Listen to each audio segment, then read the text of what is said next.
ಮೈಸೂರಿನಲ್ಲೂ ಜನಜೀವನ ಯಥಾಸ್ಥಿತಿಯಲ್ಲಿದೆ. ಎಂದಿನಂತೆ ಜನರು ಓಡಾಟವನ್ನು ನಡೆಸ್ತಾ ಇದ್ದಾರೆ. ಬೆಳಗ್ಗೆ ಪ್ರತಿಭಟನಾಕಾರರನ್ನ ಬಂಧಿಸುವಂತಹ ಕೆಲಸವನ್ನ ಪೊಲೀಸರು ಮಾಡಿದ್ರು. ಅದಾದ ಮೇಲೆ ಎಲ್ಲವೂ ಕೂಡ ನಾರ್ಮಲ್ ಆಗಿದೆ ಎನ್ನುವಂತಹ ಮಾಹಿತಿ ಸಿಗ್ತಾ ಇದೆ. ಬೆಳಗ್ಗೆ ಮೈಸೂರಿನಲ್ಲಿ ದೊಡ್ಡ ಮಟ್ಟದ ಪ್ರತಿಭಟನೆಗೆ ಪ್ಲಾನ್ ಆಗಿತ್ತು. ಪ್ರತಿಭಟನಾ ನಿರತರನ್ನ ನಿಯಂತ್ರಿಸುವಂತಹ ಕೆಲಸವನ್ನ ಪೊಲೀಸರು ಮಾಡ್ತಾರೆ. ಪ್ರತಿಭಟನಾ ನಿರತರನ್ನ ವಶಕ್ಕೆ ಪಡೆದುಕೊಳ್ಳುವಂತಹ ಕೆಲಸವನ್ನ ಮಾಡ್ತಾರೆ. ಅದೊಂದನ್ನ ಹೊರತುಪಡಿಸಿ ಮೈಸೂರಿನ ಎಲ್ಲಾ ಕಡೆ ಜನಜೀವನ ಯಥಾಸ್ಥಿತಿಯಲ್ಲಿಯೇ ಸಾಗ್ತಾ ಇದೆ.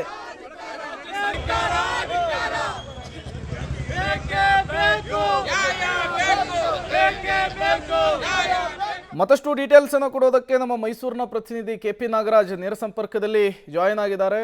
ಕೆಪಿ ನಾಗರಾಜ್, ಬೆಳಗ್ಗೆನೆ ಮೈಸೂರಿನಲ್ಲಿ ದೊಡ್ಡ ಮಟ್ಟದ ಪ್ರತಿಭಟನೆ ಆಗ್ತಾ ಇತ್ತು. ಆ ಸಂದರ್ಭದಲ್ಲಿ ಪೊಲೀಸರು ನಿಯಂತ್ರಿಸುವಂತಹ ಕೆಲಸ ಇತ್ತು. ಅದನ್ನ ಹೊರತುಪಡಿಸಿ ಮೈಸೂರಿನಲ್ಲಿ ಅಖಂಡ ಕರ್ನಾಟಕ ಬಂದ್ಗೆ ಯಾವ ರೀತಿಯ ಪ್ರತಿಕ್ರಿಯೆ ಸಿಗ್ತಾ ಇದೆ, ಸ್ಪಂದನೆ ಸಿಗ್ತಾ ಇದೆ ಅಂತ ಹೇಳಿ?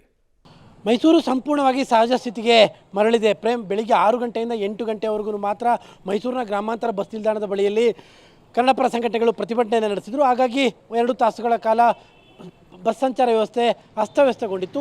ತದನಂತರದಲ್ಲಿ ಅವರ ಪ್ರತಿಭಟನಾಕಾರರು ಬಂಧನ ಆಯಿತು.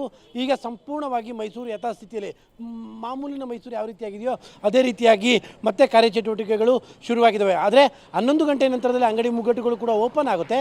ಆ ಸಂದರ್ಭದಲ್ಲಿ ಏನಾದರೂ ಅಂಗಡಿಗಳ ಮುಗ್ಗಟ್ಟುಗಳನ್ನ ಮುಚ್ಚೋಕ್ಕೆ ಯಾರಾದ್ರು ಬರ್ಬೋದಾ ಅನ್ನುವಂಥದ್ದು ಅಷ್ಟೇ ಇರುವಂಥ ಕ್ಯೂರಿಯಾಸಿಟಿ.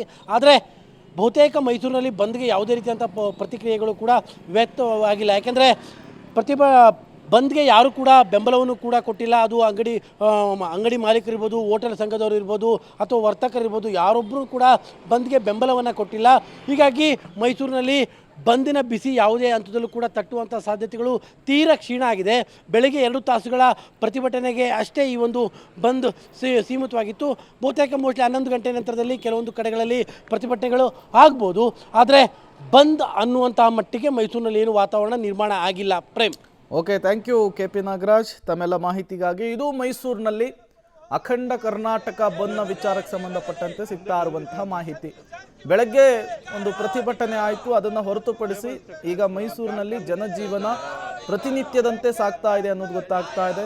ವಾಹನಗಳ ಓಡಾಟ ಇದೆ. ಅಂಗಡಿ ಮುಂಗಟ್ಟುಗಳು ಕೂಡ 10 ಗಂಟೆಯ ಮೇಲೆ ಓಪನ್ ಆಗುತ್ತೆ ಅನ್ನುವಂತಹ ಮಾಹಿತಿಯನ್ನ ನಮ್ಮ ಪ್ರತಿನಿಧಿ ಕೊಡ್ತಾ ಇದ್ರು. ರಾಜ್ಯದ ಬಹುತೇಕ ಜಿಲ್ಲೆಗಳಲ್ಲಿ ಇದೇ ರೀತಿಯ ಸ್ಪಂದನೆ ಸಿಗ್ತಾ ಇರುವಂತಹದ್ದು ಬಂದ್ಗೆ.